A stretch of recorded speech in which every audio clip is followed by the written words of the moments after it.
Accountability. దొంగతనం నీ దగ్గర పెట్టుకుంటావు, పక్కింటి వాళ్ళు కోరేసి 4 నెలలు అవుతుంది, కూరగిన్నె ఇంకా వాళ్ళకి ఏవో బాగున్నది, అది దాచుకుంటావు, షోకేదులో పెట్టుకుంటావు, కూరగిన్నె దాస్తావు.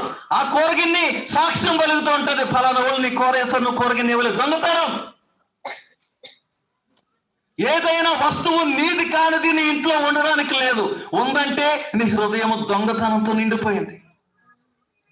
పొరుగింటి వాళ్ళది చీపురు పుల్లైనా సరే నీ ఇంట్లోకి వస్తే ఏం చేయాలా? పట్టుకొని వాళ్ళకి ఇవ్వాలి. లేకపోతే నీ హృదయము దొంగతనం చేత నింపబడతాయి. ఇంకా అయ్యగారు, నరహత్యలు. దేవునికి స్తోత్రం. చూడండి, అనుకుంటున్నాం మనం, నేను ప్రార్థన చేస్తున్నాను, ఆదివారం వెళ్ళిపోతున్నాను, అయ్యగారు ప్రైజ్ పిల్లాడు, అయ్యగారు నా హృదయం అంతా ఎలా ఉంది? మళ్ళా పాపం. పైకి ప్రైజ్ పిల్లాడు, హృదయము రోత, భయంకరమైన పాపము.